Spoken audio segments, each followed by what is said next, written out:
"Oh, my daughter, oh, my ducats," says Shylock. He's lost his daughter. She's run off with a Christian, and he's lost a lot of his money. My ducats. What was a ducat and what was it worth? Well, the ducat was a unit of currency that was widespread throughout Europe. There were different sorts of ducats, Dutch ones, for instance, but the most famous ducats were the Venetian ducats. The coin, the currency, was introduced by the Doge of Venice back in the 13th century. A ducat was a very valuable coin. On one side, a Venetian ducat would show the Doge of Venice kneeling in front of the figure of St. Mark. On the other side, it would show a figure of Jesus. Fascinating idea to imagine Shylock the Jew with his ducats containing an image of not only the state of Venice as embodied in the Doge or the Duke, but also of Jesus. It's clear that Shakespeare expects his audience to know what a ducat was worth. The loan from Shylock to Antonio at the beginning of the play depends on the audience knowing that the stakes are high, that it's worth a lot of money. In today's terms, a ducat was worth about £100, 150 American dollars, 100 English pounds. I mean, just imagine a coin worth that amount of money. So the ducat is a high-value coin. But for Shakespeare's audience, the coins that they knew were, of course, the English coins.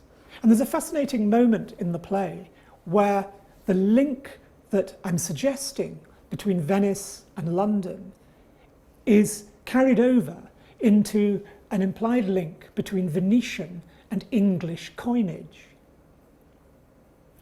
In the scene that we call the choice of the three caskets, Morocco, the North African character, is the first to make a choice as to whether the image of Portia is contained in the gold casket, the silver, or the lead.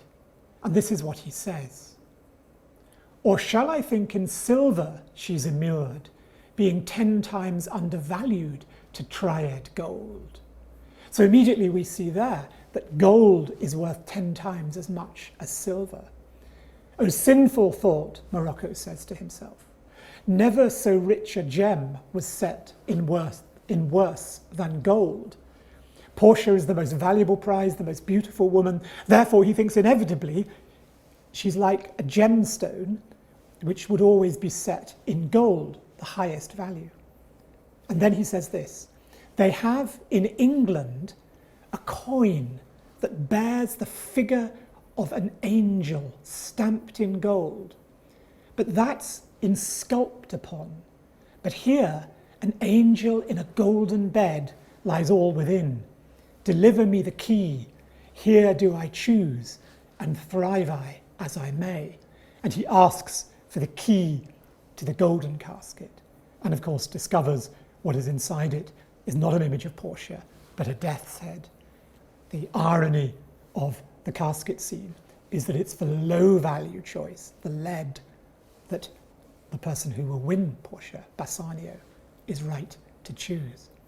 But the reference there is to an angel, and I'm here holding an angel from the collections of the Shakespeare Birthplace Trust. It is the most beautiful gold coin. It's very thin, but it has the figure of the angel on it, and round it is the name of Queen Elizabeth. It's minted in Queen Elizabeth's time.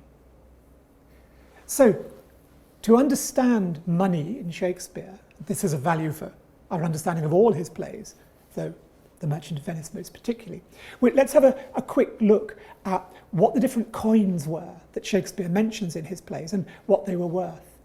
The most valuable coin he mentions is the angel. The angel was worth 10 shillings, half a sovereign. We need to remember that English decimal currency, counting in tens, is a very new thing. It was only in the 1970s it emerged. From the Middle Ages through Shakespeare's time, right up to the 1970s, the English currency of the pound was divided into 20 units called shillings, and each shilling was divided into 12 units called pence. 12 pence in a shilling, 20 shillings in a pound, so 144 pence in a pound. The angel was worth 10 shillings. A pound was known as a sovereign, a gold sovereign, although Shakespeare, as far as I can see, never actually mentions a gold sovereign coin. That was because it was a lot of money. The highest value coin he mentions is the angel, 10 shillings. In later years, it would be replaced by a 10-shilling note. So the modern equivalent would be the English 50 pence piece. Then you would have a crown, which was 5 shillings. For a long time in later years, there was a coin called half a crown, which was 2 shillings and 6pence. Then you've got the shilling, which is 12 pence, 6pence, the groat, which was 4 pence, and then a twopenny coin, a penny, a halfpenny, and a tiny little low-value coin called a farthing. So what were these coins worth? Well, the best way of answering that question is to get a sense of how much people earned and what things cost. A servant would earn about 6 pence a day, a labourer 9 pence a day, an actor 12 pence or a shilling a day. A shopkeeper's profits might be round about 7 shillings a day, depending on whether it was a good day or not. Shakespeare's father, the glove maker of Stratford, would have hoped for profits of this sort.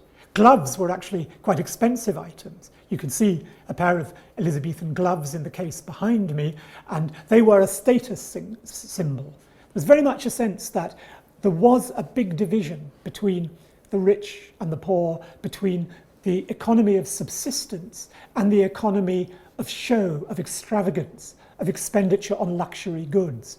So to be able to buy a pair of gloves was a sign of status. Books could be quite cheap. You could buy a little paperback book, for instance, an edition of a single play by Shakespeare, for a shilling.